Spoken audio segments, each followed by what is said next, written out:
Assalamualaikum warahmatullahi wabarakatuh.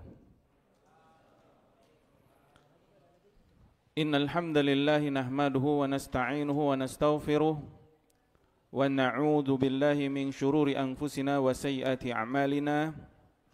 Man yahdihillahu fala mudilla lahu wa may yudlil fala hadiya lahu. Ashhadu an la ilaha illallah wahdahu la syarika lahu wa asyhadu anna Muhammadan abduhu wa rasuluh sallallahu alaihi wa ala alihi wa sahbihi ajma'in. Amma ba'd. Allahumma 'allimna ma yanfa'una wanfa'na bima 'allamtana wa zidna ilma. Allahumma aslih lana sya'nana kulla wa la takilna ila anfusina tarfata 'ain. Subhanaka la ilma lana illa ma 'allamtana innaka antal alimul hakim. Ikhwati fid din, saudara-saudaraku yang dirahmati Allah Subhanahu wa taala. Alhamdulillah, syukur kita kepada Allah Subhanahu wa taala atas karunia nikmat yang Allah Subhanahu wa taala berikan kepada kita hingga hari ini, detik ini kita masih diberikan nikmat yang sangat mulia, yang sangat agung, yang sangat besar, yaitu nikmat iman, nikmat Islam. Sebagaimana Allah Subhanahu wa taala berfirman kepada Rasulnya sallallahu alaihi wasallam di akhir kehidupan Nabi saat haji wada di hari Arafah, di padang Arafah, al-yawma akmaltu lakum dinakum wa atmamtu alaikum ni'mati wa raditu lakumul islam madinah. Hari ini kata Allah, yaitu hari Arafah, aku sudah sempurnakan untukmu, untuk kalian, agamaku, agama Islam, dan aku sudah sempurnakan nikmatku untuk kalian, nikmat lahir dan batin, dengan nikmat Islam. Dan aku ridhoi untuk kalian adalah agama ini, agama Islam. Maka alhamdulillah alladzi hadana lihada wa ma kunna linahtadiya laula an hadanallah. Segala puji hanya untuk Allah, hanya milik Allah, hanya bagi Allah yang telah memberikan hidayah kepada kita, memberikan nikmat hidayah, nikmat taufik hingga saat ini. Kita diberikan hidayah tersebut, iman tersebut, Islam tersebut bersemayam di hati, terpancar di lisan kita dan di amal perbuatan kita. Maka wajib bagi kita senantiasa bersyukur kepada Allah atas nikmat-nikmat yang telah Allah berikan kepada kita semua. Siapa yang bersyukur, la azidannakum, kata Allah. La in syakartum la azidannakum. Siapa yang pandai bersyukur kepada Allah Subhanahu wa taala, pasti, kata Allah.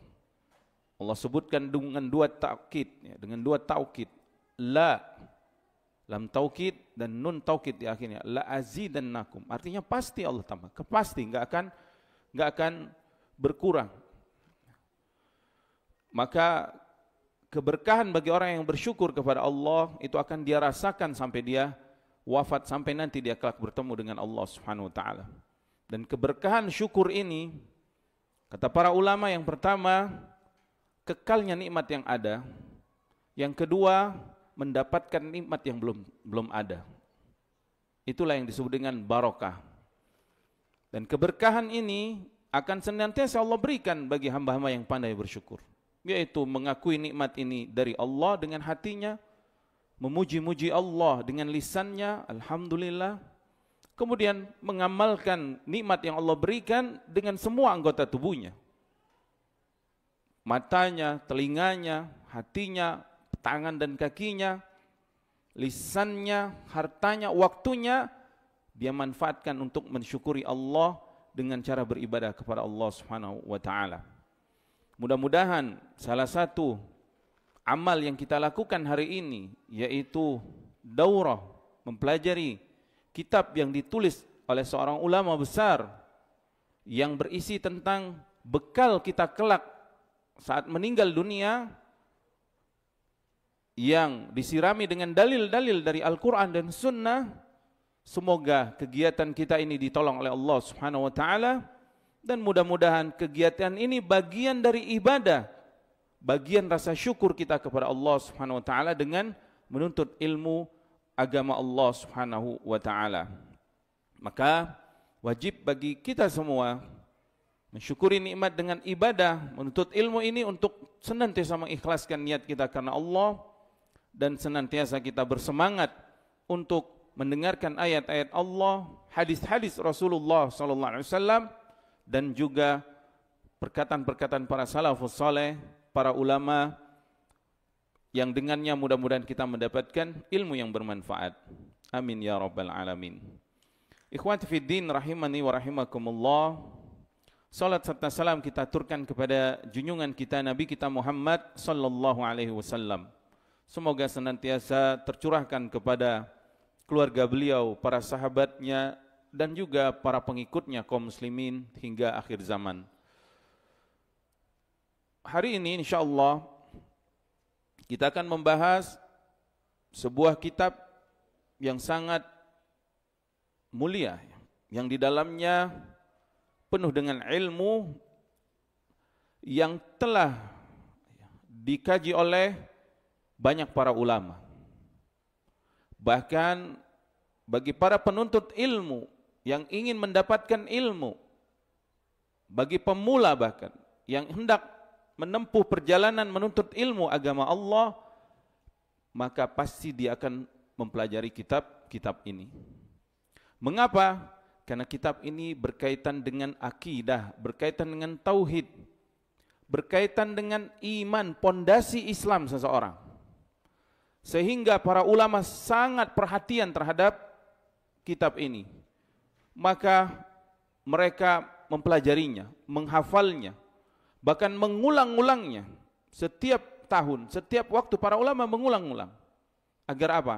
Agar semakin kuat, semakin kokoh, semakin menetap ya, iman tersebut, semakin sabat, istiqomah di atas tauhid, di atas iman kepada Allah Subhanahu wa taala. Kemudian, mengapa kita harus mempelajari tauhid, Pak? Kenapa kita harus mempelajari tauhid? Mengapa sih kita harus bertauhid kepada Allah? Dan kita wajib mempelajarinya. Kenapa, Pak? Pak Komar, kenapa? Satu-satunya ajaran untuk jalan menuju surga. Santum, naam. Karena jalan menuju surga, kuncinya salah satunya tauhid. Tanpa tauhid, gak akan masuk surga. Maka tauhid ini sabab dukhulil jannah. Benar. Yang lainnya, mengapa kita harus mempelajari tauhid? Kang Angga? Karena perintah Allah, mengesahkan Allah. Naam, tauhid itu mengesahkan Allah. Kenapa kita harus pelajari ini?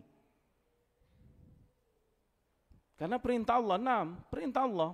Allah berfirman, fa'lam, kata Allah, annahu la ilaha illallah. Berilmulah kamu, pelajari olehmu tentang tauhid, tentang la ilaha illallah. Santum. Ada yang lain? Agar lebih kuat keyakinan kita, agar semakin yakin dan tidak mudah disesatkan atau mengikut-ngikut ke arah kanan, ke arah kiri. Nah, agar semakin kuat akidah kita, semakin sabat, semakin kokoh, semakin tertanam di dalam hati ini tauhid. Ada lagi yang lain? Masya Allah, ahsantum. Karena ini kita hidup, Pak. Untuk apa sih kita hidup ini? Untuk ini. Untuk mentauhidkan Allah. Tujuan kita hidup diciptakan Allah bukan untuk makan, minum, cari rezeki atau beranak pinak, bukan. Naam, itu pasti akan kebutuhan pokok manusia, pasti akan Allah berikan. Sebelum kita dilahirkan, Pak, Allah sudah ciptakan semua ini. Allah sudah adakan makanan, minuman. Tapi yang paling penting, kita makan, kita minum itu untuk apa sih? Untuk menegakkan tauhid ini. Wa ma khalaqtul jinna wal insa illa liya'budun. Kemarin saya tanya anak-anak kami sama ponakan kami, kita kasih contoh yang simple. Ini apa? Mereka jawab, ini makanan. Ini apa? Ini buah-buahan. Ini apa? Ini sayur-sayuran. Ini apa? Itu nasi padang katanya. Ini apa? Ini air. Saya tanya, dalam hidup kita semua ini mana yang lebih penting? Mereka jawab apa, Pak? Bapak kalau ditanya itu mana yang lebih penting dari semua itu tadi? Mereka jawab air. Air. Ada yang bilang sayuran atau apalah. Kemudian kita balik lagi tanya, air dengan beribadah kepada Allah mana yang lebih penting dalam hidup ini? Mana yang lebih penting, Pak? Bingung, Pak Ustaz. Ibadah kepada Allah. Kenapa? Karena air dan makanan ini siapa yang menciptakan, siapa yang memberikannya, Pak? Allah Subhanahu wa taala. Kalau kita beribadah kepada Allah, Allah kasih air enggak? Allah kasih. Kalau kita beribadah kepada Allah, Allah kasih makan enggak? Allah kasih makan. Pasti. Lalu kami ceritakan kisah Nabi Ibrahim dan Nabi Ismail alaihissalam. Kisah Nabi Ismail waktu bayi, ketika diletakkan di biwadin ghairi zi zar'in inda baitikal muharram. Di lembah yang enggak ada tanaman, enggak ada air di sana. Allah perintahkan Nabi Ibrahim tinggalkan anak dan istrinya Sarah dan Ismail di sana. Enggak ada air, Pak, enggak ada tanaman. Dan Nabi Ibrahim suruh meninggalkan tanpa menoleh. Terakhir ditanya oleh istrinya, ini perintah siapa? Perintah Allah. Kalau perintah Allah, maka kami bertawakal kepada Allah, pasti Allah enggak akan meninggalkan kami. Dan subhanallah, ketika Sarah bertawakal dari Bukit Safa ke Marwah, ternyata air itu keluar dari kaki Nabi Ismail alaihissalam. Allah keluarkan air, Allah beri air. Kenapa? Karena di sana akan ditegakkan ibadah kepada Allah Subhanahu wa taala, dan air itu sampai sekarang mengalir terus. Sampai sekarang air yang diberkahi, air Zam-Zam. Lihat, kalau beribadah kepada Allah, makanan minuman pasti diberikan oleh Allah. Karena itu tujuan kita hidup ini, ahsantum, Mbak, untuk menegakkan tauhid ini. Jadi mengapa kita mempelajarinya? Kita sedang mempelajari tujuan hidup, mentauhidkan Allah Subhanahu wa taala. Sekarang kalau ditanya, taib, kamu mau belajar tentang tauhid, apakah kamu muwahhid? Muwahhid itu orang yang bertauhid. Orang yang bertauhid disebut muwahhid. Atau orang yang mengamalkan tauhid disebut muwahhid. Kalau misalkan ditanya, siapa yang mau ditanya?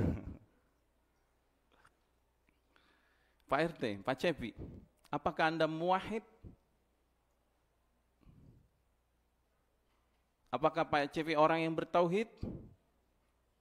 Nah, kalau seandainya ada orang yang tidak tahu tauhid, non muslim lah, dia ingin mengesahkan Allah, dia ingin mentauhidkan Allah, lalu dia nanya, Pak Cepi, apa itu tauhid? Lalu bagaimana saya supaya menjadi orang yang muwahhid? Gimana Pak Cepi jawabnya?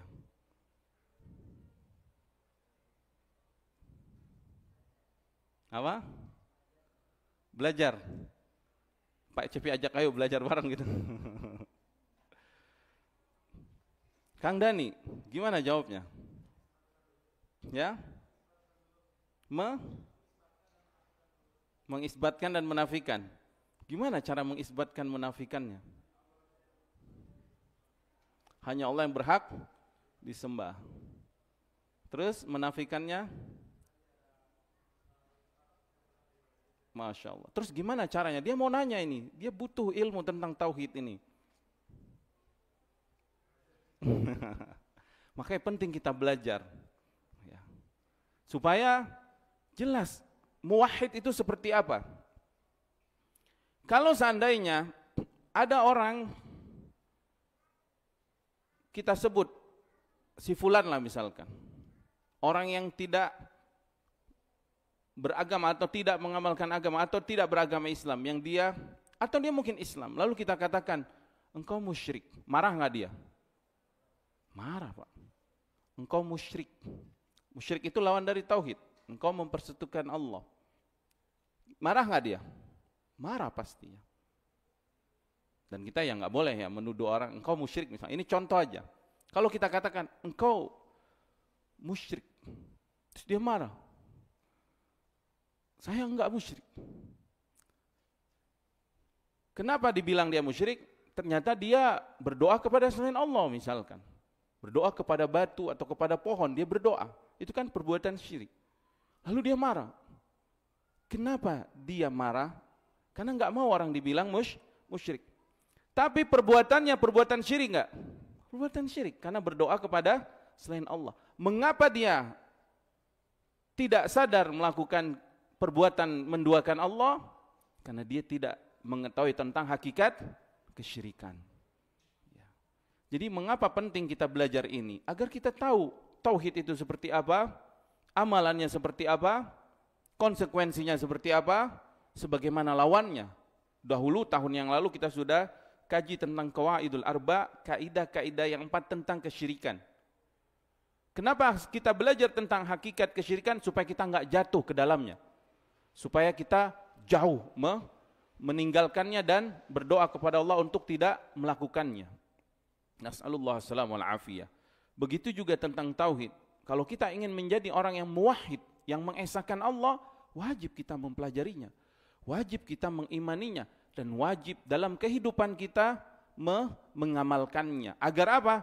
Agar kita disebut muwahhid sesuai yang Allah Subhanahu wa taala kabarkan dan yang Nabi sallallahu alaihi wasallam sebutkan di dalam hadis-hadisnya tentang orang-orang yang bertauhid yang mereka akan mendapatkan banyak sekali keutamaan. Di antara keutamaannya tadi, pintu surga bagi orang yang muwahhid. Orang yang mengesahkan Allah. Kemudian Allah akan mengampuni dosa-dosanya.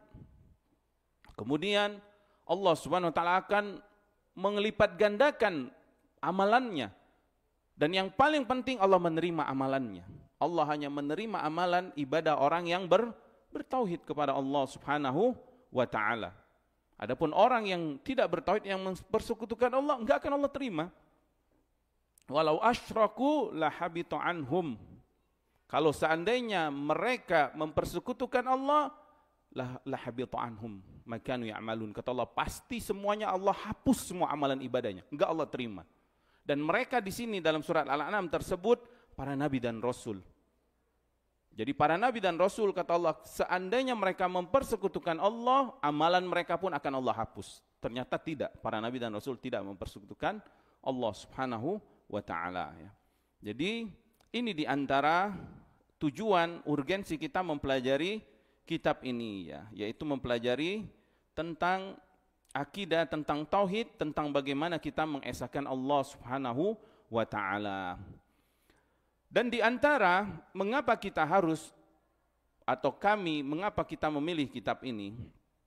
Karena di dalamnya ada usulus salasah, ay salasatul usul.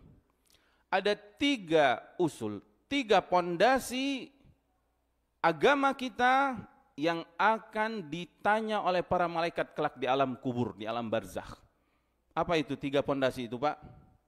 Kalau ada yang tanya apa 3 pertanyaan para malaikat Munkar dan Nakir di alam barzakh? Kang Dani?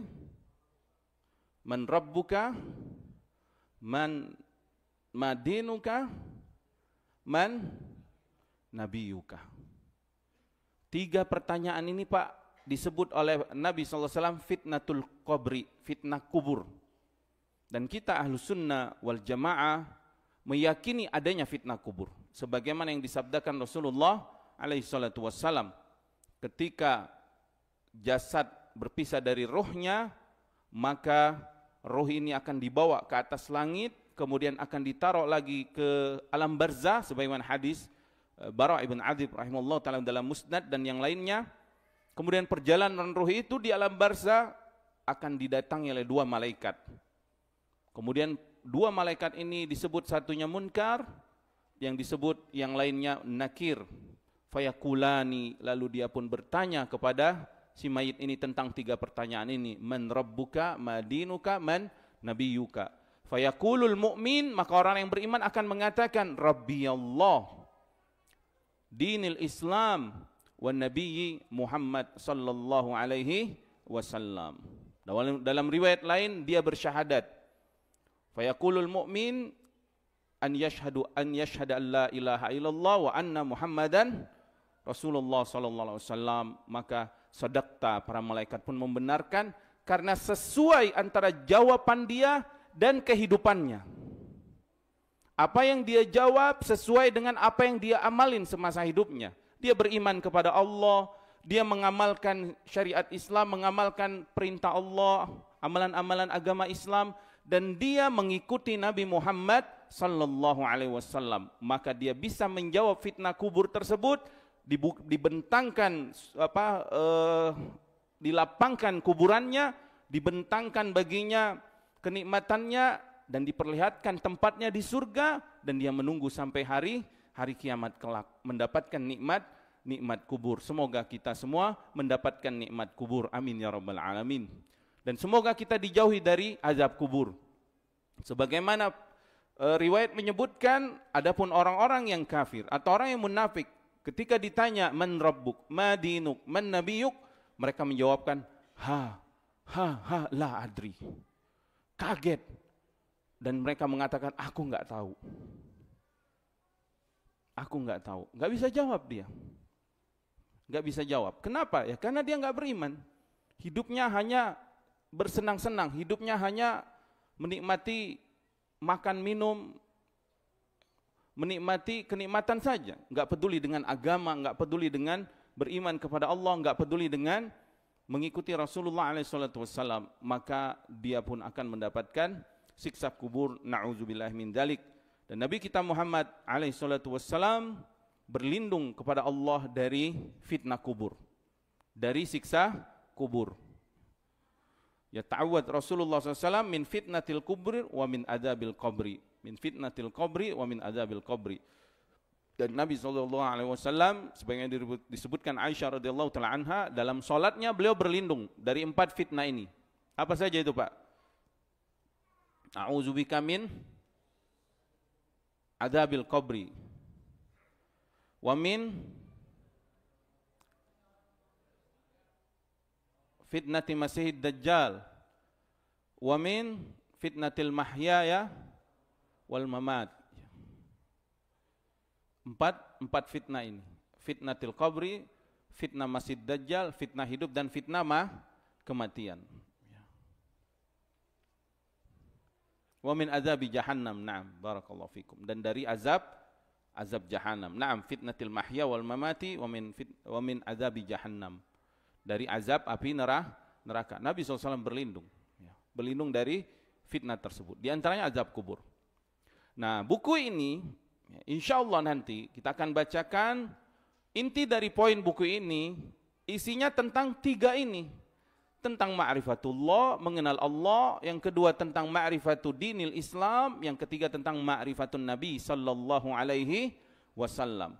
Harapannya ketika kita mempelajari buku ini yang berisi dengan dalil-dalil dari Al-Quran dan Sunnah, dan juga berisi tentang perkataan para ulama, kaidah-kaidah para ulama yang beliau kumpulkan, harapannya kita mendapatkan ilmu darinya dan bisa mengamalkannya dalam kehidupan kita. Nanti ketika kita meninggal, semoga Allah memberikan kekuatan kita untuk selamat dari fitnah kubur.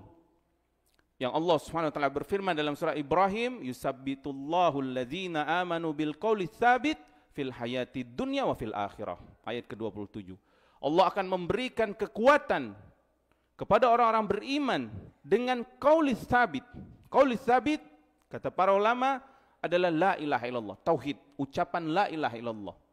Fil hayati dunya, di dunia, wa fil akhirah. Wa fil akhirah, kata para ulama, ay fil qabri.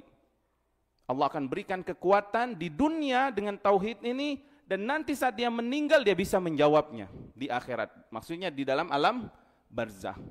Dan kalau kita selamat, Pak, di alam barzakh, maka ini dalil, ini adalah petunjuk, ini adalah tanda kita akan selamat kelak di akhirat. Utsman ibn Affan radhiyallahu taala anhu ketika yaqifu 'alal qabri yabki, berhenti di hadapan kuburan, beliau menangis hatta yabula lihyatahu, sampai disebutkan jenggotnya ini basah karena saking sedihnya beliau radhiyallahu taala anhu. Kemudian qila lahu, ada orang yang mengatakan kepadanya, tazkurul jannata wan nar wala tabki, wa tabki min hadha? Wahai Utsman bin Affan radhiyallahu taala anhu, engkau disebutkan neraka, disebutkan surga, enggak nangis. Tapi ketika engkau melihat kuburan, kenapa engkau nangis? Lalu beliau pun membawakan sabda Rasulullah alaihi salatu wasallam. Beliau mengatakan, qala Rasulullah sallallahu alaihi wasallam, innal qabra awwalu manazilil akhirah. Kata beliau, Nabi kita Muhammad SAW bersabda, kubur ini perjalanan pertama seseorang untuk menuju negeri akhirat. Fa inna jaminhu fama ba'dahu aisaru minhu. Siapa yang selamat di kubur, maka keadaan berikutnya akan lebih mudah dan akan lebih selamat. Fa illam yanju minhu, tapi kalau enggak selamat di alam barzah, di alam kubur, fama ba'dahu asyaddu minhu, maka setelahnya lebih sulit lagi dan lebih syadid lagi, lebih berat lagi yang akan dihadapi kehidupan atau keadaannya. Kemudian Nabi SAW bersabda, ma ra'aitu mandaran qattu illa wal qabru afza'u minhu.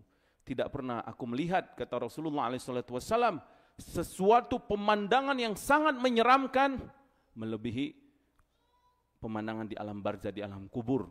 Karena Rasulullah SAW diperlihatkan Allah sebagian perkara yang gaib, di antaranya di alam barzah. Semoga Allah Subhanahu wa taala memberikan kita kekuatan, memberikan kita keamanan, dan memberikan kita semua kenikmatan kelak di alam barzah dan juga kelak di akhirat kelak. Allahumma amin ya rabbal alamin. Taib, ikhwat fi din rahimani wa rahimakumullah.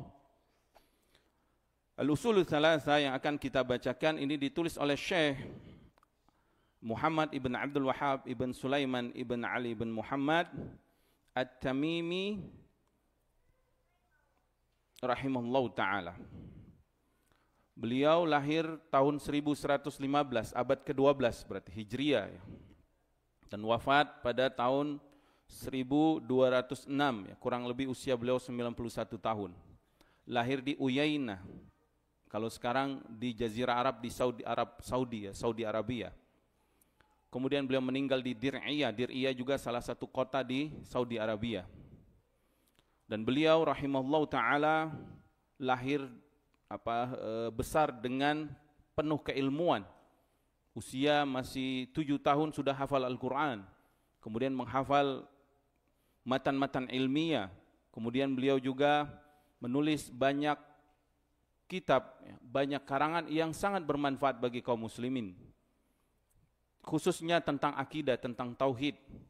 Yang kitab beliau tidak akan pernah lepas dari dalil Al-Quran dan dalil sunnah Rasulullah sallallahu alaihi wasallam. Di antara kitab beliau yang sangat masyhur ya, yang sangat memberikan banyak manfaat, ya, penuh keberkahan, yaitu kitab ini Ushulul Tsalatsa.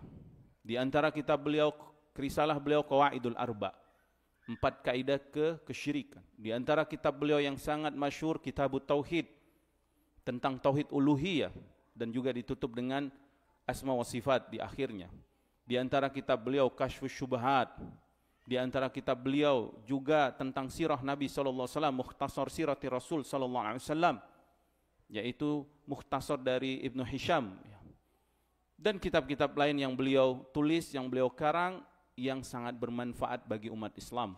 Dan di antaranya Fadlul Islam, dan di antaranya Usulul Iman, dan di antaranya Usulul Sittah, dan kitab yang lainnya yang subhanallah dari penulisan karya beliau ini memberikan banyak manfaat kepada kaum muslimin, sehingga kaum muslimin mengetahui hakikat tauhid, hakikat kesyirikan, dan mengetahui tentang keutamaan Islam dan keutamaan mengikuti sunnah Rasulullah alaihi salatu wassalam.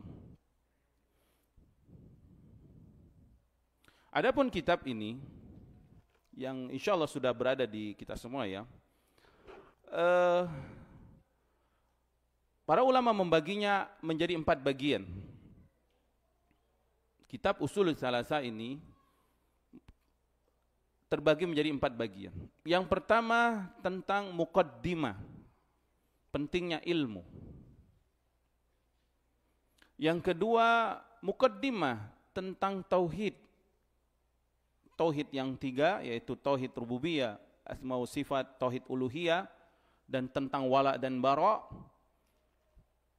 Kemudian ditambah dengan sebagian muqaddimah tentang pentingnya atau agama Hanifiyah, agama Nabi Ibrahim alaihissalam. Penting kita mengikuti agama Nabi Ibrahim, yaitu agama yang diikuti oleh Nabi kita Muhammad SAW. Kemudian yang ketiga Ushul Tsalatsa, tentang ma'rifatullah, ma'rifatud dinil Islam, wa ma'rifatu Nabi Muhammad SAW. Dan yang terakhir khatimah, penutup. Penutup yang akan beliau sebutkan beberapa perkara penting, diantaranya beriman kepada hari berbangkit dan tentang taghut atau sembahan-sembahan selain Allah. Jadi buku ini atau risalah kecil dia, tapi subhanallah manfaatnya sangat banyak.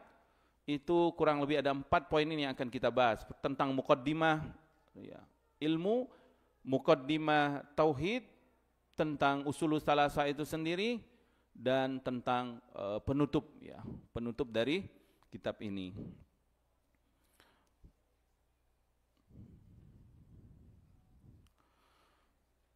Baik, insyaallah kita akan mulai. Kita dengarkan Ustaz Marsyad hafizallahu taala membacakan matan dari kitab tersebut. Semoga Allah Subhanahu wa taala memudahkan dan melancarkan kajian kita. Naam, tafadhal Ustaz.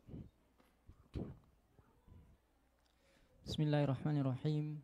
Qala al-muallif rahimahullahu ta'ala, i'lam rahimakallah annahu yajibu alaina ta'allumu 4 masail.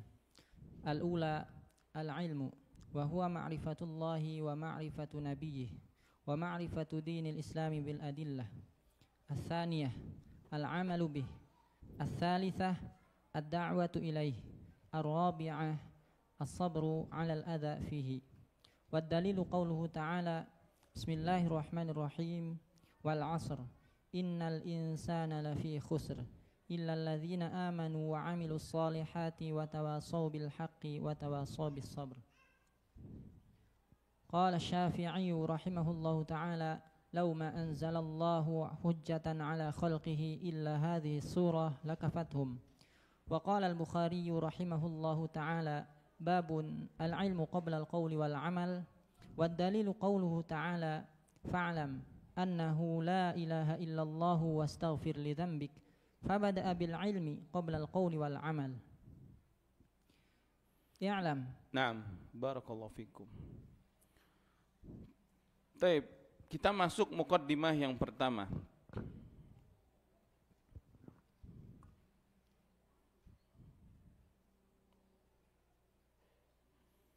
Qala muallif rahimahullahu ta'ala, bismillahirrahmanirrahim. Fabada muallif, penulis di sini memulai dengan basmalah.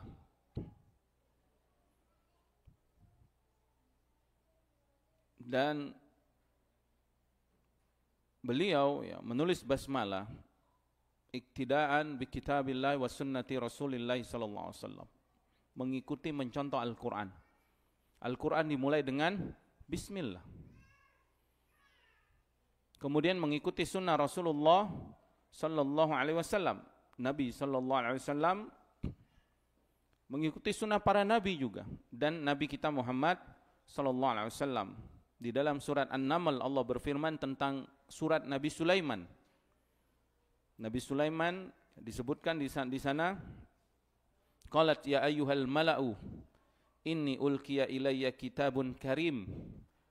Kata ratu negeri Saba itu, konon katanya Balqis ya, atau Bilqis, dia mengatakan, wahai pemimpin-pemimpin, pemimpinku, sampai kepadaku kitab yang surat yang penuh kemuliaan, innahu min Sulaiman, kitab ini dari Sulaiman, Nabi Sulaiman maksudnya, wa innahu bismillahirrahmanirrahim, dan isinya dimulai dengan bismillahirrahmanirrahim. ala ta'lu alayya wa'tuni muslimin. Kalian tidak boleh membangkang terhadapku. Coba Nabi Sulaiman ya, seperti itu isi suratnya. Dan hendaklah kalian mendatangiku dengan memasuki agama Islam. Kemudian Nabi SAW juga ya, di dalam suratnya, risalahnya, dakwanya kepada para raja, disebutkan risalah Rasulullah SAW kepada Kaisar Rum, kepada Raja Romawi. Apa isi surat Nabi SAW? Dimulai dengan apa? Bismillah. Bismillahirrahmanirrahim. Min Muhammad Abdillah wa Rasulihi ila Hiraqla azimur Rum. Surat ini dari Muhammad hamba Allah dan Rasulnya SAW kepada Raja Heraklius, ya, pemimpin Romawi. Salamun ala manittaba'al huda, keselamatan, kesejahteraan bagi yang mengikuti petunjuk. Aslim taslam, Islamlah engkau, engkau akan selamat. Yu'tikallahu ajraka marratain, Allah akan memberikan pahala bagimu 2 kali. Fa in tawallait, tapi kalau engkau berpaling tidak mau masuk Islam, fa inna alaika ismal arisiyin, maka engkau akan menanggung dosa rakyat-rakyatmu. Ini surat Nabi Muhammad SAW kepada Raja Kaisar ya, atau Heraklius di Romawi. Dimulai dengan Bismillahirrahmanirrahim. Maka para ulama juga tidak jarang mereka memulai risalah mereka, kitab mereka dengan Bismillahirrahmanirrahim. Mengapa mulai dengan Bismillah? Karena lafaz basmalah di sana ada harfun jar ya, bi dan ismi. Di sana ada idhafah ismillah, mudhaf mudhafun ilaih, dan di sana ada sifat mausuf ar-Rahman ar-Rahim. Ba di sini kata para ulama, harfun jar di sini babul isti'anah, menunjukkan permohonan, permintaan pertolongan. Dengan siapa? Dengan nama Allah Subhanahu wa ta'ala.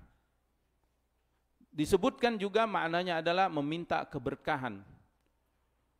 Dan di sini ada kalimat yang mahzuf ya, yang disembunyikan, takdirnya Bismillah af'alu kada, Bismillah atlul Quran, Bismillah aqra'ul Quran, Bismillah aktub, atau Bismillah usannif al-kitab. Maksudnya dengan menyebut nama Allah aku menulis buku ini.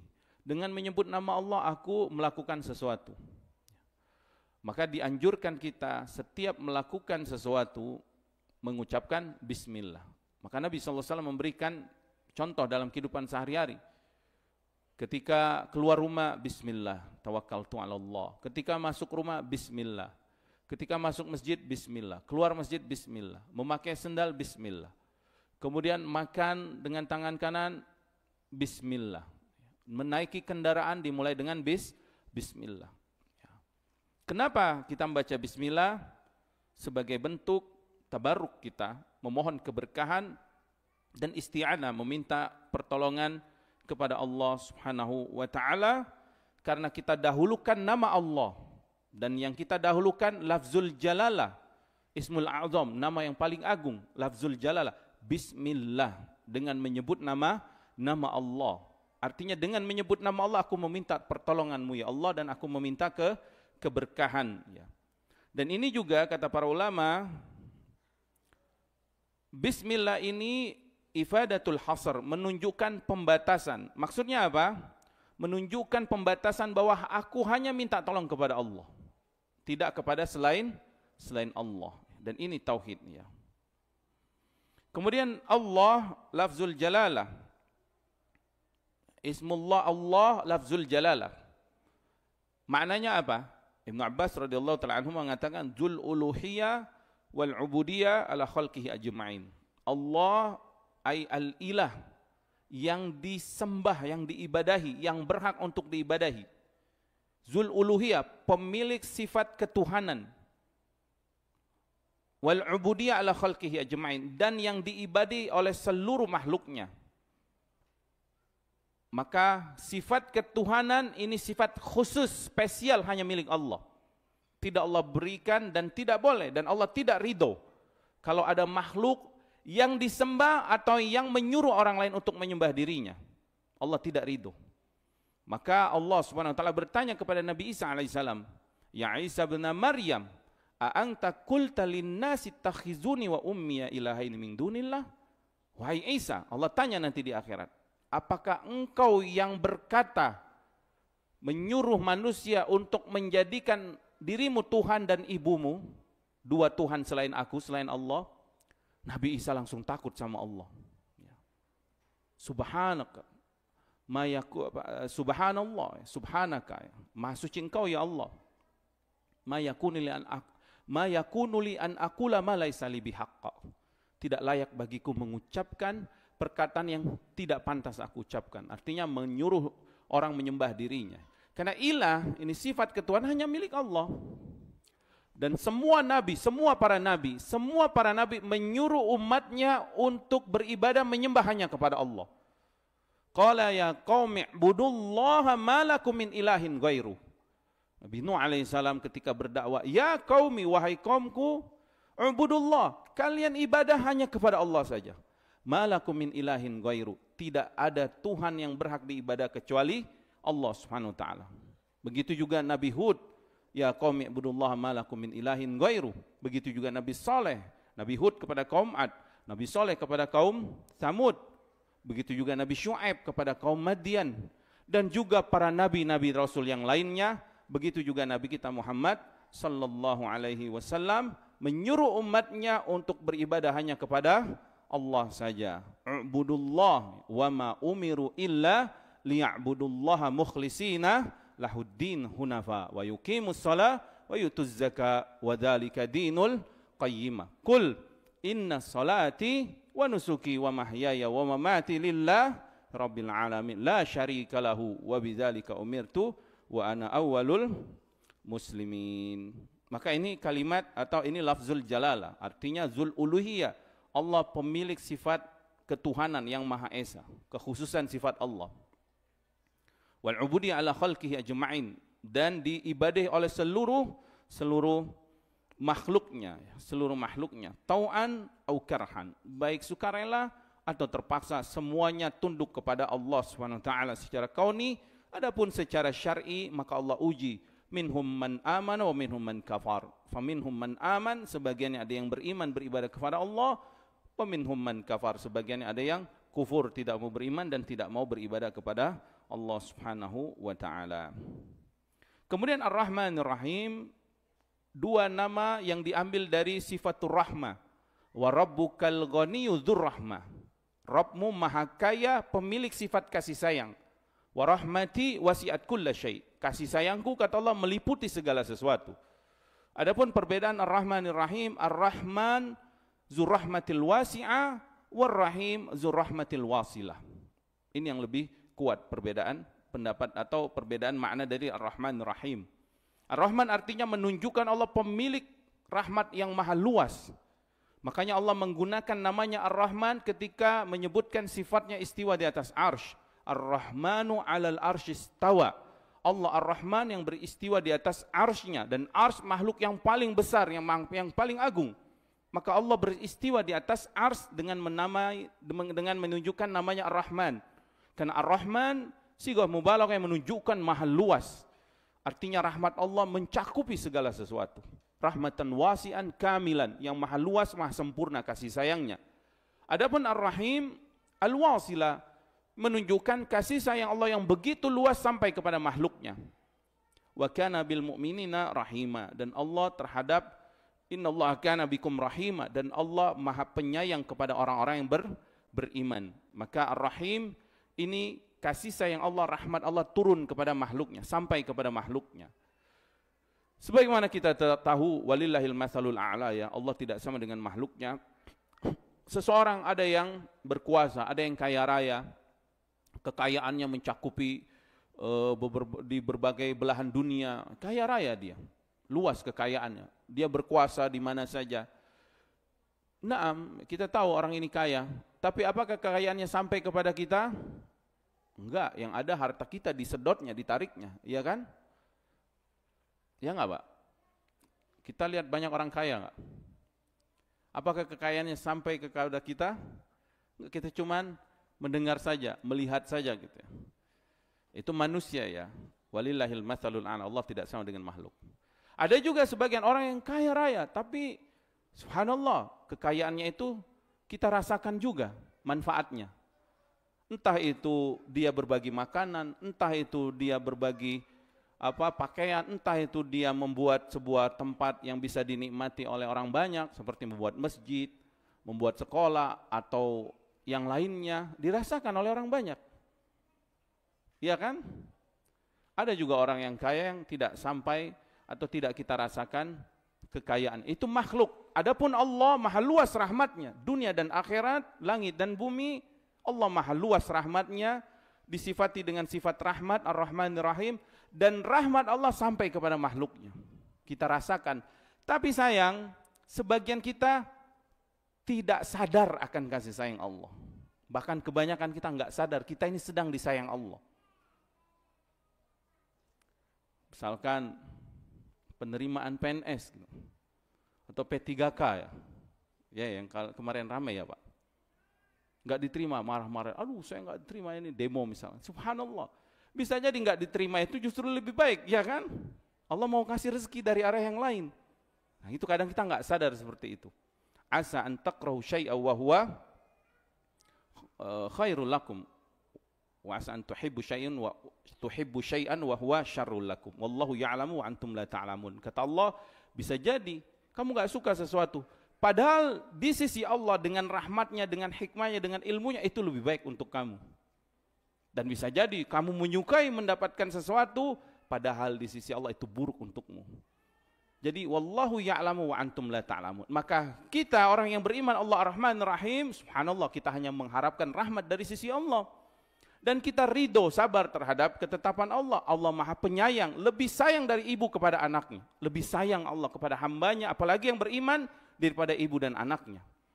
Berarti subhanallah kita hanya berharap rahmat dari Allah Subhanahu wa taala, dan Allah Subhanahu wa taala menyebutkan inna rahmatallahi qaribum minal muhsinin dalam surat Al-A'raf. Kasih sayang Allah sangat dekat bagi hamba-hamba yang ihsan, bagi hamba-hamba yang muhsin, bagi hamba-hamba yang baik, hamba-hamba yang beribadah, dan hamba-hamba yang muraqabatullah dalam ibadahnya. Maka dekat kasih sayang Allah kepada hamba tersebut. Kemudian beliau rahimahullah